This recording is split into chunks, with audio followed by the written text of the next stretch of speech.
hoje, eu e a Aline Domingues. Tá na cozinha, fazendo chocolate para a madrinha. Boa tarde, pessoal.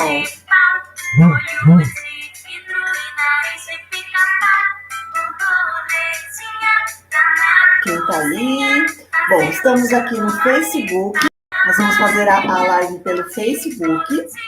Eu também estou aqui no meu canal do YouTube, Cláudia Stuane Oficial. E aqui no Instagram, tá? Então, quem quiser ver a nossa live, eu e a Aline, corre lá pro Facebook. Quem quiser, só me ouvir falar, fica aqui no Instagram mesmo ou no YouTube. Boa tarde, boa tarde. Vamos começar, vamos falar sobre intervenção precoce. Vou esperar o pessoal entrar. Boa tarde para vocês. Nós vamos falar sobre autismo e a convidada especial hoje é a Aline Domingues, que é psicóloga, trabalha comigo aqui na Clínica São Lucas, trabalha com o método Conduzir. Gisele, aqui no Instagram, boa tarde. Vou desligar a musiquinha, senão a gente não vai conseguir conversar. Então, vamos lá. Olíndia, boa tarde, aqui no Facebook. Vamos começar. Vamos falar um pouquinho sobre autismo. Eu vou convidar a Aline, vou ver se ela já está por aqui. Aline Domingues é psicóloga, é uma pessoa muito competente, filha da dona Marli, um exemplo de pessoa. E hoje nós vamos falar um pouquinho sobre autismo. Vocês estão me ouvindo bem? Mandem essa live aí para as pessoas, para que elas possam conhecer o nosso trabalho. Hoje está um calor aqui, gente. De onde vocês estão me ouvindo? De onde vocês estão falando? Aí, mandem perguntas. Vamos falar sobre autismo e intervenção precoce, fono e psicologia. Só aguardar a Aline entrar. Já fiz o convite para fazermos a live aí junto com a Aline, né? Deixa eu achar a Aline aqui. Aline, está conseguindo entrar? Onde está você? Onde está você, dona Aline Domingues?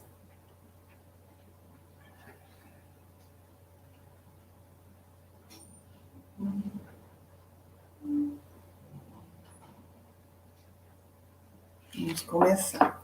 Bom, gente, eu vou começar a me apresentar para quem não me conhece.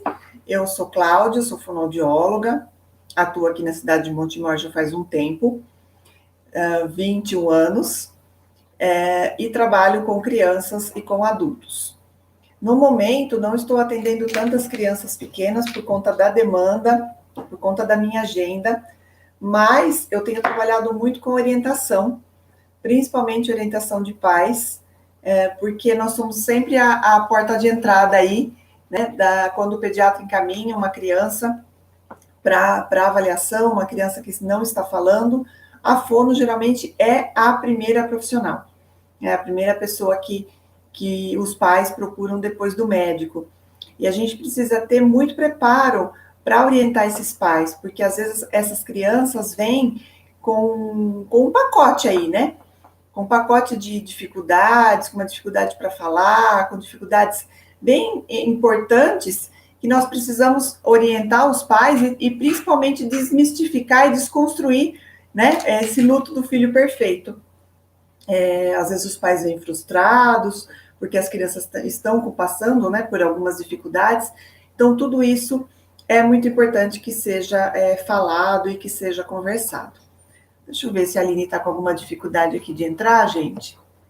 Só um minutinho. Aline Domingues. Aline, você está com alguma dificuldade para entrar na live? É só você me chamar. Acho que ela está entrando. Uma pergunta. A criança não fala nada. Uma pergunta aqui no Instagram. Gisele, qual a idade da criança? A criança frequenta escola? Como que é essa criança? Aline, eu já te mandei o convite. Apareceu aí para você? Para você entrar aqui comigo? Ó, vou sair e vou entrar de novo. Não apareceu o convite? Uma criança, por volta de 2 anos, ela já tem que estar falando algumas palavrinhas. Então, do ponto de vista da fono, como que a gente categoriza isso? Que as crianças, elas precisam, por volta de 1 ano, elas já balbuciam alguns sons com significado, tipo babá, tatá, naná, e a gente vai atribuindo significado a esses sons e a criança começa a falar. Depois disso, o que acontece? A criança, ela vai evoluindo, por volta de 2 anos, ela já tem que estar falando pelo menos 50 palavras. E começando a formar, dá o carrinho, dá o nenê, quer mamar. Então, desse ponto de vista, a gente precisa começar a incentivar, e isso tem que ser uma crescente. Só um minutinho, gente, a Aline não está conseguindo entrar aqui no Facebook. Eu vou sair da transmissão do Facebook e já volto aqui. Só um minutinho, gente. Vamos ver o que está acontecendo aqui. Vamos lá.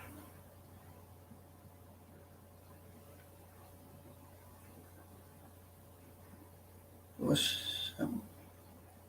A Gisele fala que ela não elabora frases, mas ela fala, ela balbucia, ela se comunica. Como que ela se comunica? Ela pega muito na sua mão para levar aonde ela quer. Ela tenta se comunicar através da fala ou não?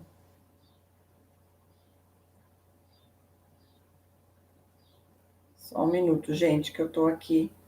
Estou acostumada a fazer live no Facebook, no Instagram e no Facebook, a gente quase não faz com colaborador, né? Só um minutinho.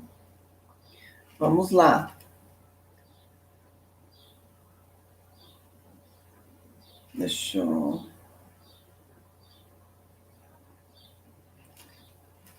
chamar a Aline aqui, eu montei uma sala.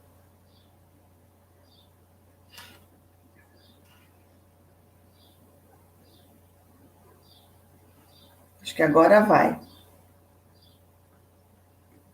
Vamos lá. Acho que agora foi, Aline. Ó, uma pergunta aqui. Hoje as crianças estão nascendo bem evoluídas. Meu sobrinho já balbuciou alguns sons. E já tem 2 meses. Vamos lá. Algo errado aconteceu.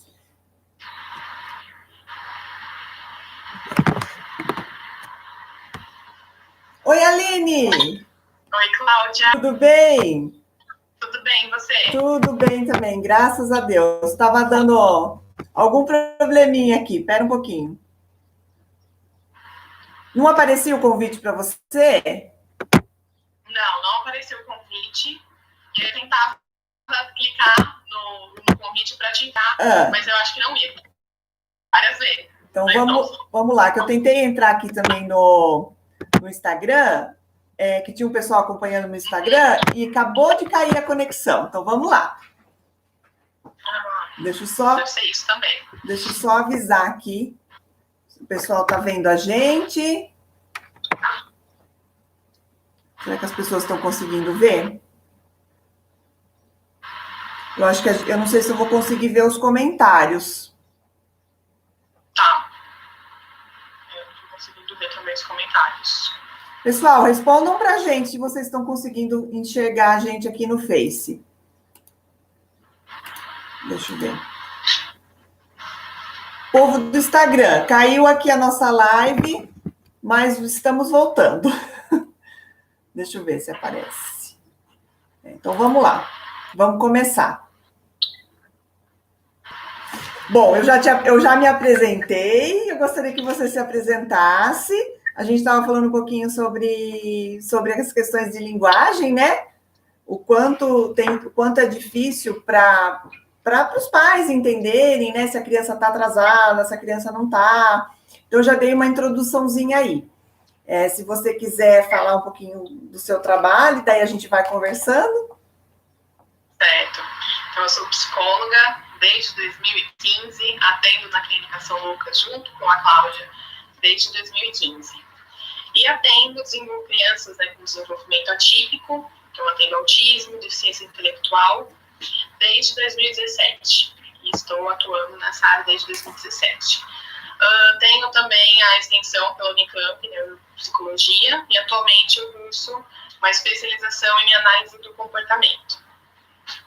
E adoro trabalhar com autismo e principalmente intervenção precoce, que é a minha especialidade, né? Intervenção precoce. Então, crianças antes dos seus 5, 6 anos de idade é considerada a intervenção precoce. Tá? Então, antes da gente também fechar o diagnóstico. A gente fecha o diagnóstico do autismo a partir mais ou menos de 4, 5 anos. Então, a intervenção acontece nesse período. Muito legal isso que você fala sobre a intervenção precoce, porque as mães ficam muito nessa ansiedade. Será que a criança tá legal o desenvolvimento? Será que tem alguma coisa? O médico ainda não fechou o diagnóstico? Né? Então, entender que isso é um processo e que a gente pode intervir e, teoricamente, a gente pode tirar a criança dessa fase é bem interessante, né? E o que você me conta, assim, de experiência, do tanto que você conseguiu intervir e o quanto você conseguiu tirar a criança do espectro? Ou, pelo menos, era um espectro autista médio, né, mais grave, e melhorou, e hoje, praticamente, não se vê que essa criança tem uma alteração tão grave. Tem uma criança em específico, que ela tinha, quando eu comecei a fazer o atendimento na terapia, com a modalidade da terapia ABA, ele estava com 2 anos, mais ou menos. E a gente se encontra com 5 anos. E com 2 anos ele apenas apontava. Então a gente utilizou vários procedimentos dentro da análise do comportamento e também a gente precisou muito da ajuda da fono, porque ele tem ainda, né, uma praxia de fala bastante significativa. E hoje ele fala livremente, conversa, né, uma criança que só apontava, hoje em dia ele consegue desenvolver um diálogo tranquilamente. Ele é uma criança que ainda não fechou o diagnóstico, ele ainda não tem um diagnóstico de autismo, mas para a terapia ABA, a gente não necessariamente precisa ter o diagnóstico fechado. A gente precisa que a criança precisa desenvolver certas habilidades, então a gente começa a terapia.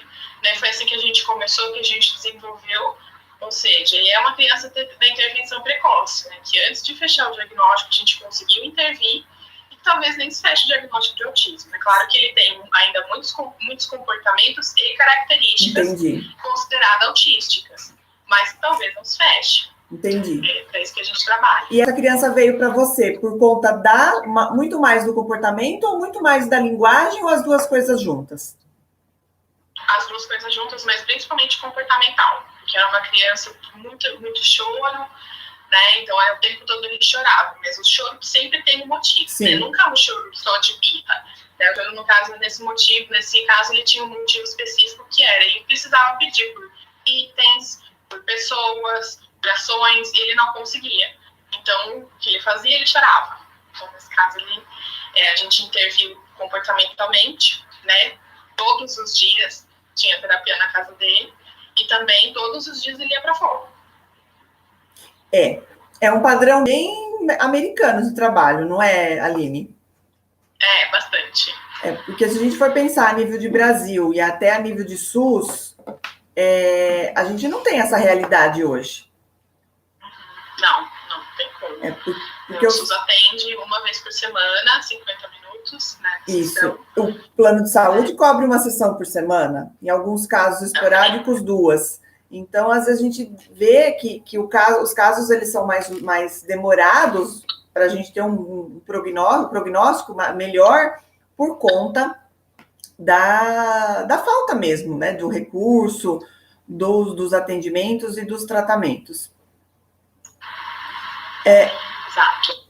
Você tem recebido pacientes logo de primeiro ou sempre encaminhados da fono? Geralmente são encaminhados da fono, então são pacientes que vêm da fono, ou, né, vêm do neuro, mas geralmente vêm da fono porque a fono é a porta de entrada do autismo, né? Então, acho que você poderia falar um pouquinho sobre isso também, né, Cláudia? Falo sim. Eu só queria ver se você está aparecendo os comentários aí para vocês, e se alguém está fazendo algum comentário no Face, a gente não está conseguindo ver. Eu não sei se vocês estão conseguindo ver, mas enfim. Quem está aqui no Instagram, se quiser fazer alguma pergunta, e qualquer coisa a gente pode responder depois também, né? Bom, eu falei um pouquinho antes de você entrar a respeito dessa questão da fono ser o primeiro profissional que as mães, né, que os pais procuram. Por quê? Geralmente, até 2 anos, os pais levam as crianças ao pediatra para fazer todo o acompanhamento. Peso, altura, saúde geral, vacina, e espera-se que por volta de 1 ano e meio, 2 anos, essa criança já esteja falando. E aí, tanto o pediatra quanto os pais começam a observar que essa criança não fala. Ou, às vezes, vem aquela questão, falava, balbuciava entre 11 e 12 meses. De repente, aconteceu alguma coisa e a criança parou de falar. No aniversário de 1 ano, a criança deu muito trabalho, chorou muito, teve medo de fogos, não brincou com ninguém. Então, são indícios que os pais dão para os pediatras, e os pediatras já acendem uma luz vermelha aí de que essa criança possa ter alguma coisa. Só que os pediatras geralmente não encaminham para o neurologista, até porque os pais, ou o psiquiatra, né? Os pais, eles pode ser um encaminhamento muito chocante, né? Nossa, neuropsiquiatra, o que meu filho tem? Então, geralmente, eles perguntam, procure uma fono. Então, nessa pandemia, principalmente, a gente teve uma demanda muito aumentada de pais procurando pelo atendimento fonoaudiológico de crianças pequenas, porque as crianças estão fora da escola.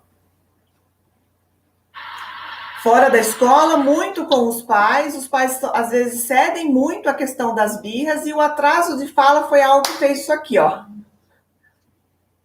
Foi um boom. Justamente por conta da questão social, né? Exatamente. Foi privada. Exatamente, por conta da questão social. Então, assim, eu recebo, a Annelisa, que trabalha aqui comigo, a gente recebe muita criança com atraso de linguagem, mas nem todas têm características autísticas. Só que com esse boom, né, de informação, que hoje em dia a gente tem grupo de WhatsApp, grupo do Facebook, página no Instagram. Então, as mães, elas fazem curso para ser mãe, e a gente não precisa fazer curso para ser mãe. Né? Então, as nossas mães não fizeram, as nossas avós não fizeram.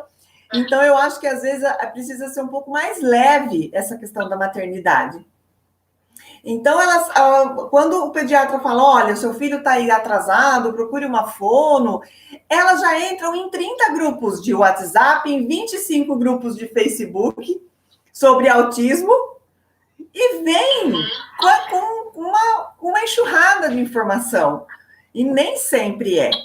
Mas, às vezes, é bom que essa mãe venha já, né, que essa família já venha pensando, né, que essa criança possa ser autista ou não, mas também tem aquelas famílias que vêm negando que essa criança possa não ser. Então, lidar nesse começo, né, com toda essa situação é muito difícil. Porque por mais que a família perceba que essa criança precisa de uma intervenção, de um aparato, às vezes essa família desaparece. E fala, vamos esperar essa criança crescer mais um pouquinho, quem sabe ela melhora. O pai dela falou com 5 anos, o vô falou com 7. Então, assim, é muito importante que a gente tenha esse apoio da psicologia, porque vocês vão avaliar a questão psicológica, né, a questão emocional, e principalmente esse trabalho que você faz, que é de atender a domicílio, não é? Exato. Conta um pouquinho pra gente aí como que é. O ambiente da clínica, ele pode ser um pouco, assim, aversivo, né? Um pouco estranho para a criança, principalmente nessa fase que a gente fala de intervenção precoce. Então, crianças muito pequenas, né? Elas talvez não se acostumem tanto com o ambiente clínico, uma sala clínica. Então, a gente procura atender as crianças a domicílio, muito por conta também de uma questão de do ambiente ser mais reforçador, ser mais acolhedor. Do ambiente a casa, ele já está acostumado, já tem brinquedos dele, é o lugar dele, né, falo da criança. Então, ela está acostumada, por isso que muitas vezes a gente faz o atendimento a domicílio. Então, não só crianças, né, mas também adolescentes, a gente faz a domicílio justamente por conta desse setting ser mais reforçador para esses indivíduos. Entendi. E tem uma adesão boa pela família ou não? Depende muito, porque as nossas crianças, principalmente no começo de intervenção, elas choram muito. Elas choram demais. Muito. Né? Como aconteceu com esse meu pacientinho. Então, elas choram bastante no começo de intervenção. E isso pode causar um certo estranhamento da mãe, do pai, né? Mas como assim essa terapeuta está fazendo meu filho chorar? Meu filho está berrando, você não vai fazer nada? Né? Então, daí muitas vezes a mãe retira a criança do ambiente que a gente está fazendo terapia, é bem complicado. Mas é uma questão também que a gente tem o treino de pais, né? O treino parental, junto com a terapia. A gente não pode fazer a intervenção simplesmente por fazer e não ter o treino de pais. Então, é sempre que a gente faz a intervenção, a gente procura explicar para os pais o que estava acontecendo naquele momento, qual foi a função do porquê que ele chorou, né? Foi um choro que ele queria a atenção dos pais, ele queria pedir por alguma coisa, ele queria fugir, né? Ele não queria fazer determinada tarefa. Então, a gente sempre tenta explicar para os pais o que está acontecendo, para eles também ficarem mais tranquilos com o nosso trabalho, né? Sim. Porque é ruim mesmo ouvir o seu filho chorando, o seu filho gritando. Né? Não é fácil. Ultimamente, eu tenho trabalhado mais com a orientação e os atendimentos em si eu não tenho feito tanto mais. Na verdade, eu mantenho os pacientes antigos e os novos eu não estou tendo condição de pegar, até por conta da demanda. Então, eu optei por avaliar, fazer uma primeira orientação para esses pais e depois encaminhar. E realmente acontece muito isso mesmo. A criança vem com muitas birras, porque às vezes a família não sabe lidar com isso e a forma, às vezes, da criança se comunicar. E às vezes isso acaba ficando muito cansativo para a gente também, terapeuta, porque a família precisa ser aliada. Então, é aquela criança que joga todos os brinquedos no chão e na hora de terminar a sessão ela não guarda. Exato. E se você pede para guardar, ela se joga, ela chora, ela grita. Então, esse processo inicial de vínculo é muito difícil. Só que, por outro lado, se é uma família que colabore, que a criança vem todo certinho na sessão, 2, 3, 4 sessões, a gente já vincula e a criança começa a entrar dentro dessa rotina, né, terapêutica. Eu gosto muito de trabalhar com a terapia de linguagem em si, com as crianças. Por quê? Não trabalho assim nenhum método específico, mas eu trabalho com a construção mesmo da linguagem, porque o autista ele tem muita dificuldade com o jogo simbólico. Ele tem muita dificuldade com faz de conta. Então, eu gosto de trabalhar com brinquedos, se a menina brincar de panelinha, vamos fazer a nenê dormir, vamos dar banho, porque daí você consegue trabalhar com a rotina. Então, eu gosto muito de trabalhar nesse sentido. Mas, às vezes, eu recebo também pais que vêm com o pacote pronto. Eu quero que você trabalhe nessa linha. Isso acontece com você? Bastante. Inclusive, eu comecei a atender um paciente recentemente e os pais me proibiram de atender uma modalidade específica. Eles, não foram só ele também, mas também foi uma indicação do neuro. E o neuro falou, não quero que vocês atendam uma modalidade, né? Quero que vocês atendam em outra, que é de um modo mais naturalístico, né? Ou seja, não posso conter a criança, mesmo se a criança, né, ela precisar de contenção. Claro, a gente usa contenção sempre em último caso, né, mas às vezes precisa. A gente não é um ambiente assim, extremamente mais natural possível, né? Foge muito do que eu faço geralmente, que é mais estruturado, geralmente numa mesinha. Então, foi uma exigência da família. E é aquela coisa, se vira nos 30, vai trabalhar, vai fazer, né? Vai procurar supervisão, e assim vai. Porque essa questão da rotina é muito importante. Se tiver alguém aí assistindo e quiser fazer alguma pergunta, no Facebook tem que entrar na sala. Eu acabei de ver aqui, sala Cláudia Aline. E aqui no Instagram, deixa eu ver se tem alguma pergunta. A Nina está perguntando sobre qual assunto. Nina, nós estamos falando sobre autismo. Aqui, a Gisele pergunta, a gente se confunde, birra normal ou algum problema? Na verdade, por volta dos 2 anos, a gente tem as birras, né? Que é aquele o Terrible Two, né? Mas a gente também não pode ceder a essas birras. Por quê? Porque a criança, ela começa a perceber que se ela fizer birra, ela vai comer o doce antes do almoço, por exemplo. Exatamente. E essa questão... que a gente tem que demonstrar... Pode falar. Não, pode falar. Isso é da sua área, é psico. Eu ia falar que a gente tem que demonstrar quem manda para a criança. Isso. Né?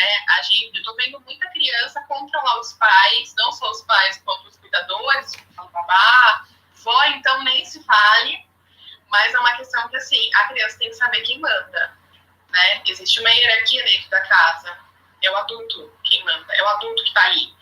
Então, assim, a gente precisa tomar muito cuidado com esses nãos típicos dos 2, 3 anos de idade, não para tudo, não generalizado, né? Às vezes a criança até quer, mas ela fala não. Quando você vê, já está falando não. Então a gente precisa tomar muito cuidado para saber o que é birra, ou seja, o que é por atenção, né? E o que é... Eu lembro muito de uma aula da Unicamp, quando eu estava fazendo a neuro, e eu lembro certinho de quando uma professora falou assim, vamos identificar o choro de birra e o choro, né, o choro doído. Né? E é muito engraçado que eu comecei a reparar nas minhas crianças, e isso é verdade. O choro de birra é quando a criança ela faz aquela boca quadrada assim, e começa a chorar, e você vê, é notável, que o comportamento é por atenção, ela quer atenção por algo. E não cai lágrima, né?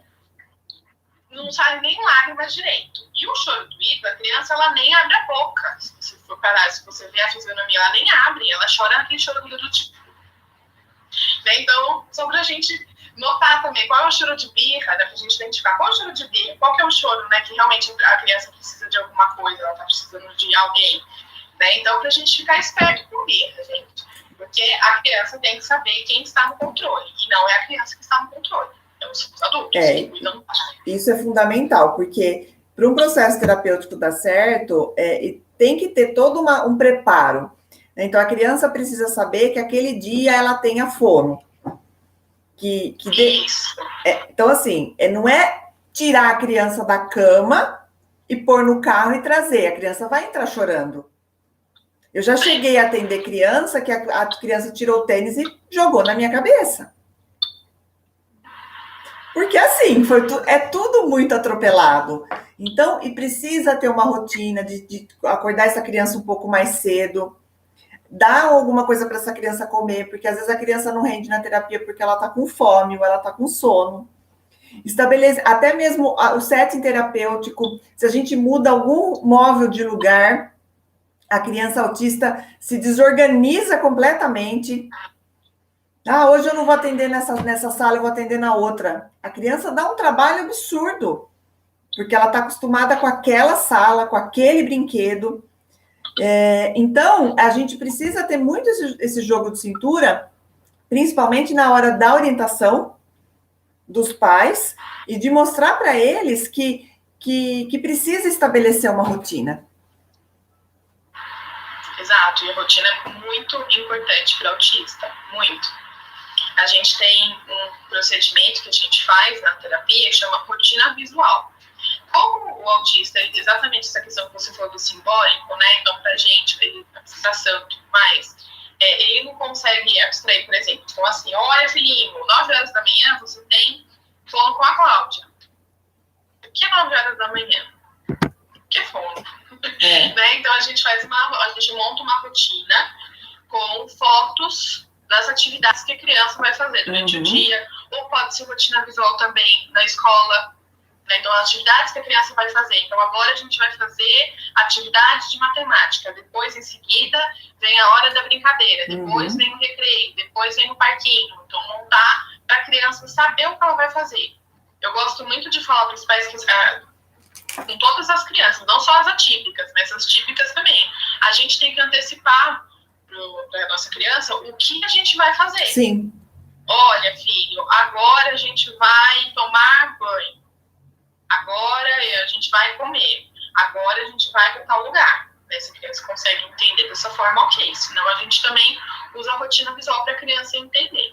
Então, na casa dos meus pacientinhos, vocês vão sempre encontrar alguma coisa na geladeira, com calendário, marcando uma rotina visual, ou então a própria rotina, né, esquematizadinha com fotos das atividades que a criança vai fazer, porque assim ela consegue se organizar melhor.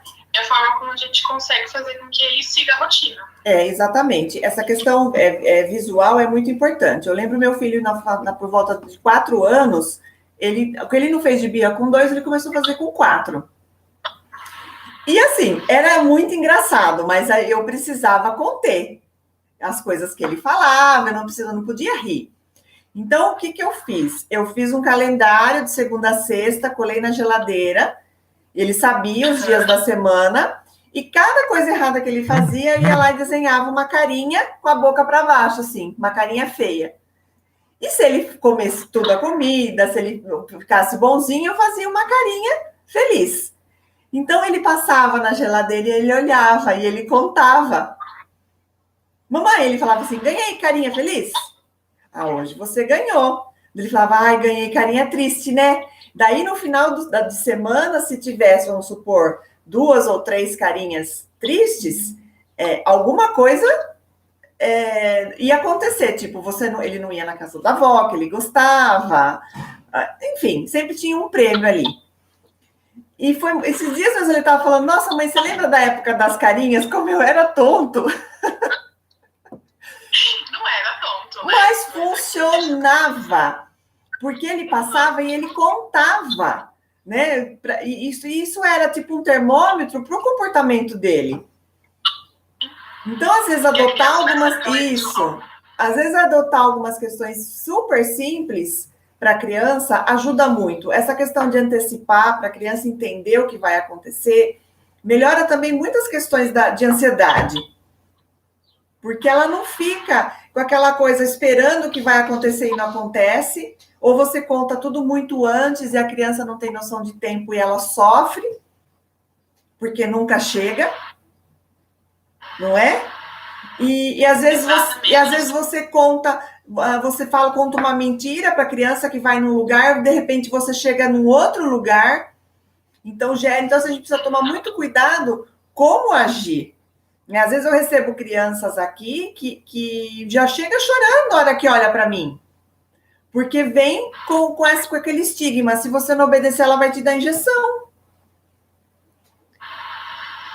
Até porque você está com jaleco branco, né? Tem toda a situação, né, da pessoa que dá injeção. Eu até fiz um colorido vermelho, cheio de flor, porque assim, a gente precisa passar uma certa confiança.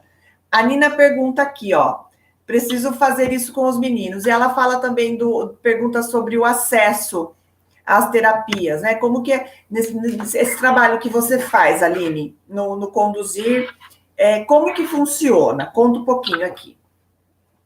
Então, esse trabalho a gente faz em terapia ABA, né, pelo grupo, e aí são várias horas semanais para as crianças, né, crianças, adolescentes e adultos. O conduzir também atende adultos.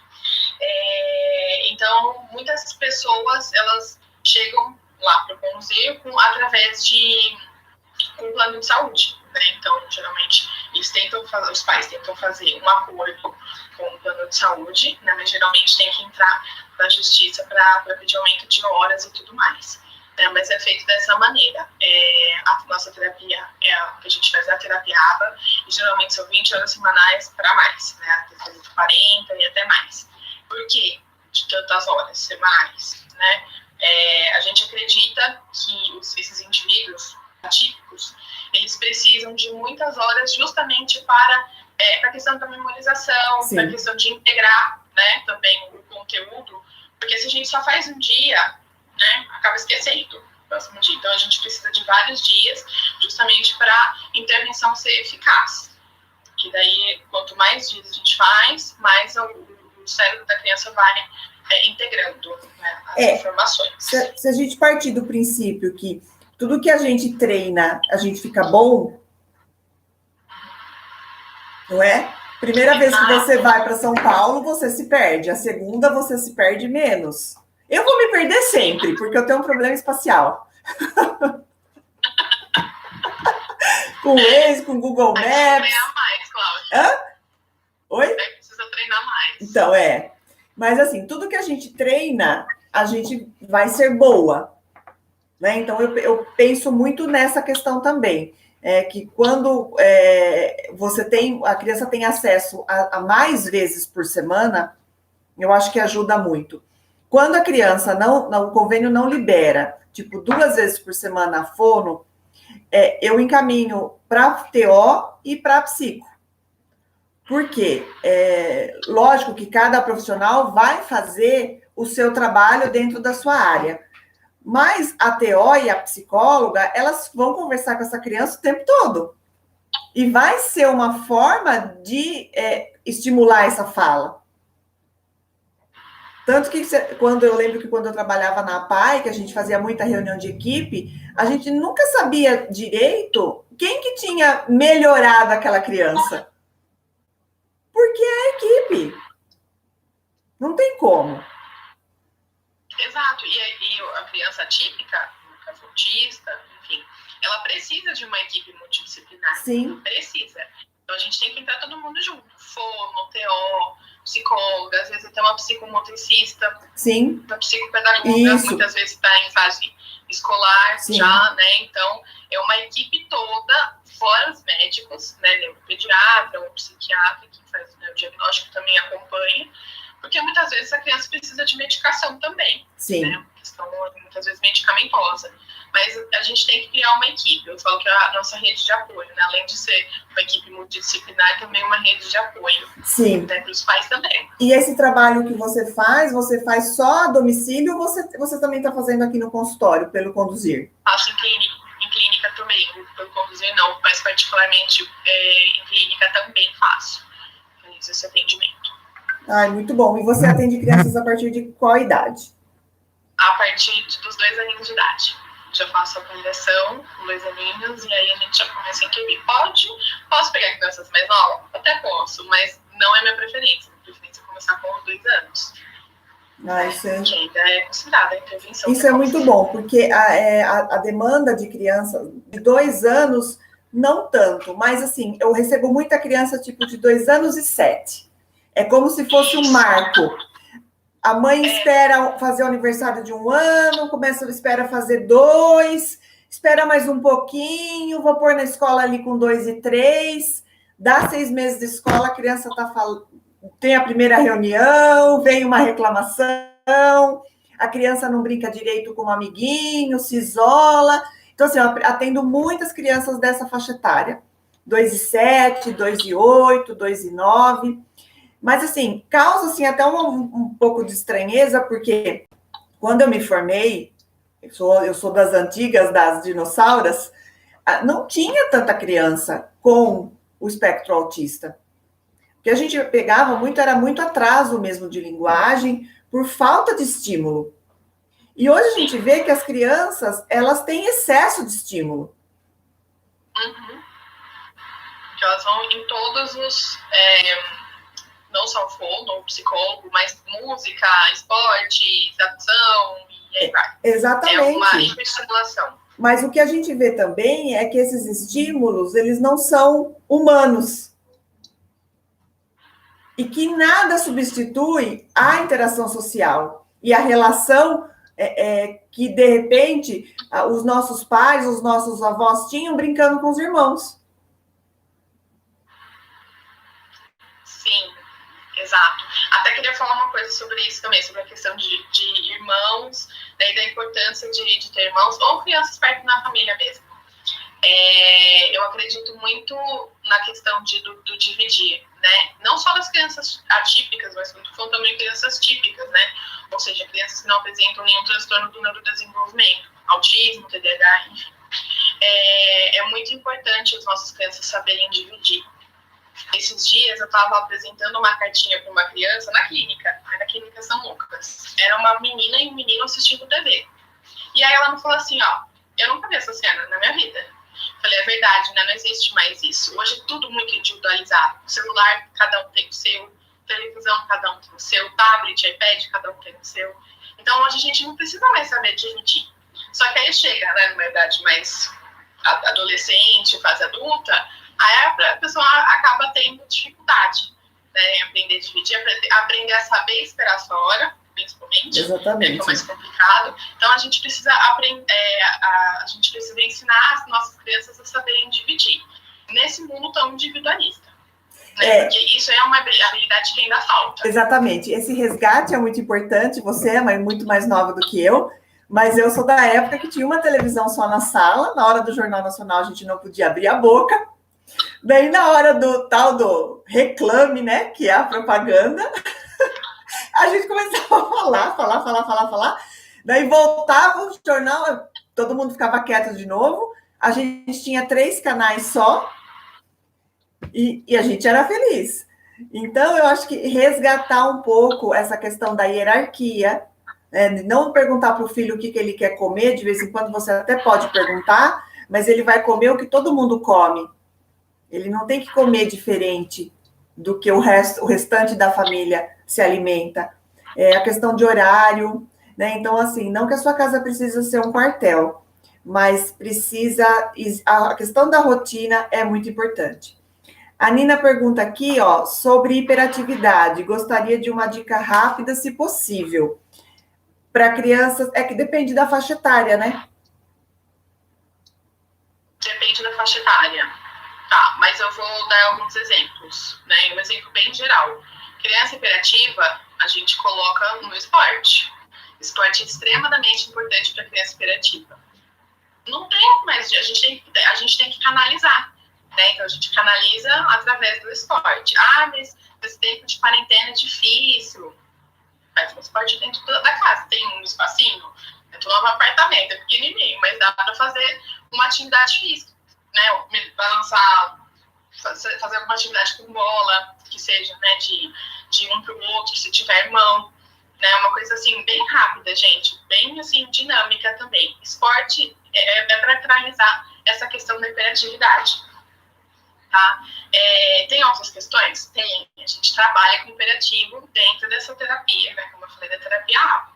A gente tem controle de postura. O que a Cláudia estava falando, né, de todo mundo ficar quietinho na hora de assistir a televisão, é uma questão de controle de postura. Então, o que estava acontecendo ali? Todo mundo tinha que ficar em silêncio, ou seja, todo mundo tinha que ter esse autocontrole, essa autorregulação para todo mundo ficar em silêncio. Então, tentar fazer esses tipos de joguinhos, né? Eu lembro quando eu era muito pequena, tinha o Vaca Amarela. Ai, lembrei do Vaca Amarela. Vaca Amarela. Então, o Vaca Amarela, mais controle de postura e também, né, de fala, impossível.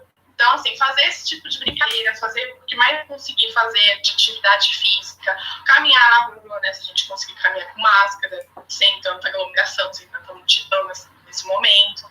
Então, assim, canalizar para esses momentos, né, o hiperativo, ele precisa gastar energia, ele tem energia demais.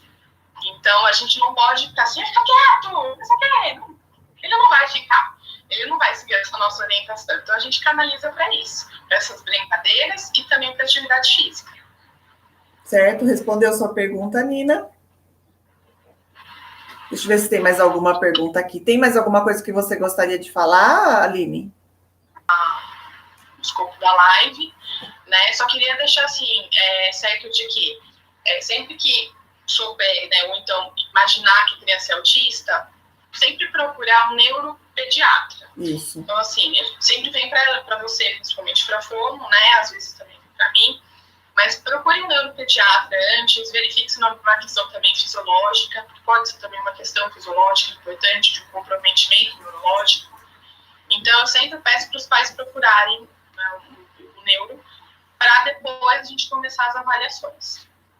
E a gente faz também tudo em conjunto, como a gente falou, né, da equipe multidisciplinar, então é muito importante que procure um médico, neuro, pediatra, e não só o pediatra, sim, até porque o pediatra, muitas vezes, ele não analisa essa questão mais de comportamento, sim, também do neurodesenvolvimento, e acabar procurando ou neuro ou psiquiatra, mas principalmente o neuro.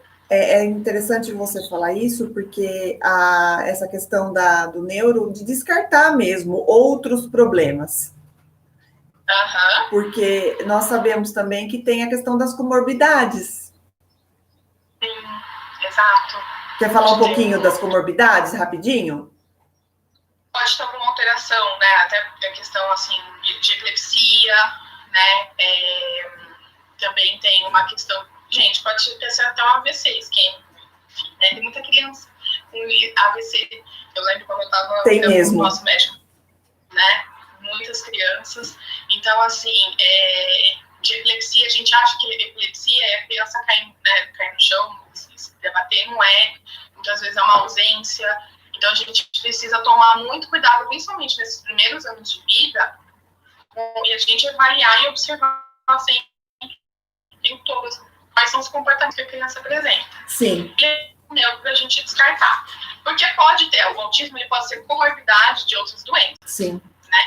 E o autismo também tem comorbidades. Então, o autismo pode ser, né, o transtorno principal, pode ter deficiência intelectual, pode ter o TDAH aliado, né? Enfim, então, mas principalmente, vá para o neuro, ele vai pedir um exame de imagem, uma tomografia, uma ressonância, o que for mais adequado, para verificar. Não tem nada? Excelente. Manda para a psicóloga vai fazer a avaliação, tem que ser psicóloga comportamental, faz a avaliação, e aí, junto, cria-se, né, uma rede de apoio, fono, TO, psico, o médico, e às vezes, né, outras especialidades, e aí começa o trabalho. Gostaria de falar um pouquinho para a gente fechar como que eu faço, porque assim, eu como fono, a gente precisa descartar as questões auditivas. Porque essa criança vem com atraso de linguagem, às vezes a criança tem alguns comportamentos que são bem leves em relação que indicam o espectro autista, mas é aquela criança que você conversa e ela não responde, que você chama e ela não responde. Então, a gente precisa ter 100% de certeza que essa criança escuta. Mesmo ela vindo com o exame normal, de que ela fez um teste da orelhinha e esse exame deu normal. Nós sabemos que existem algumas patologias que são pós-natais, que a criança nasce com uma audição normal, mas ela pode desenvolver uma deficiência auditiva ao longo da vida, principalmente casos de sífilis. Por isso que a gente precisa acompanhar a mãe que teve sífilis congênita. Então, precisa acompanhar essa questão da audição. Então, o que eu faço? A criança vem cru para mim, chega aqui, né? Encaminhada do pediatra. Eu faço avaliação e eu peço uma nova avaliação auditiva, independente se essa audição esteja normal ou se a família fala, ele escuta. Não, a gente precisa ter certeza que essa criança escuta. Se a gente não consegue fazer uma audiometria, tem que fazer um BERA. Então, eu encaminho para o otorrino fazer a avaliação desse ouvido e para fazer a solicitação do exame. Também faço encaminhamento para o neuro, para descartar qualquer questão aí mais neurológica, e como as comorbidades que você falou, e faço os encaminhamentos para a equipe. Então, é muita coisa para os pais receberem, de orientação logo de pronto. Então, às vezes eu faço primeiro essa avaliação, encaminho até para a questão auditiva, para a gente descartar qualquer questão mais aí física, que possa estar impedindo que essa criança fale, e depois a gente vai indo aos poucos. Mas é muito importante que quando os pais comecem esse processo de diagnóstico, eles façam e sigam uma linha de raciocínio, né? Porque eu já peguei muitas crianças que os pais vão em vários médicos procurando escutar aquilo que eles gostariam de escutar. Então, isso atrasa muito a criança, gente. Daí você vai lá ver que a criança está com 5 anos, iniciando o processo de alfabetização, e a criança está muito atrasada. Então, eu acho que por isso que a gente quis mais fazer essa live mesmo, né? Porque é para elucidar um pouco e trazer um pouco de conhecimento para as pessoas de que se a gente ficar fazendo de conta que não está vendo, a criança vai atrasar. E é significativo esse atraso. Porque a gente não consegue desenvolver muitas coisas na adolescência. É difícil. Muito difícil. Eu tenho uma paciente adolescente em que a gente tem que assim, ensinar habilidades básicas como falar caneta. É simplesmente ensinar. Né? Então, quanto mais cedo começa a intervenção, mais chances da criança de se desenvolver e se desenvolver adequadamente. Então, é muito importante a gente... Começou os primeiros sinais, né, fala atrasada, ou então comportamento executivo, né, no autismo, só focar no autismo, né? Comprometimento de linguagem, comprometimento também, até às vezes, muitas vezes motor, né, que também tem uma característica, procura o neuro, porque muitas vezes o pediatra também chega e fala, mas vamos esperar mais um tempo, vamos esperar mais um pouquinho, né? Intuição de mãe falha, né? A mãe e vó, principalmente vó olha, vê, tem alguma coisa acontecendo. Então procura um especialista, procura um médico, tem que ser um neuropediatra, ou um psiquiatra, né, para acompanhar, mas é importante que faça avaliação, para descarte mesmo, às vezes não é nada, e se não for nada, pelo menos já está descartado, mas que procure um especialista. Muito bom, é isso mesmo. Queria agradecer a sua participação, a sua disponibilidade para a gente estar fazendo essa live. Eu espero que a gente consiga salvar aqui no Face, mas foi muito bom, Aline. Eu acho que é importante a gente estar passando esse conhecimento para as pessoas. Eu acho que essa pandemia ela foi meio providencial, ela está dando acesso para muitas pessoas via internet, de estudar e de ter mais conhecimento. E eu acho que tudo é válido. E quem precisar ir é só procurar a Aline, né, Aline? Que a Aline é especialista e atende aqui na Clínica São Lucas. Obrigada, Cláudia, pela oportunidade. Obrigada por me convidar para fazer a live. Adoro o tema, adoro falar sobre o tema. E que venham mais lives. Isso, com certeza. Seria interessante a gente, em qualquer hora, falar também sobre a dificuldade em desfraldar, algumas questões alimentares também, né, que eles têm a questão do deleção, né, de ser muito seletivo em relação em relação à alimentação. Então, acredito que a gente tenha muito assunto ainda para os próximos 20 anos. Sim, exatamente. Então, tá bom, gente. Um beijo para vocês. Os comentários que ficarem, a gente vai tentar responder. E compartilhe essa live, mande para alguém que vocês acham que precisa ouvir aqui tudo que a gente falou hoje. Então, tá bom. Um beijo, viu? Beijo, Cláudia. Tchau, tchau. Deixa eu ver se eu consigo interromper.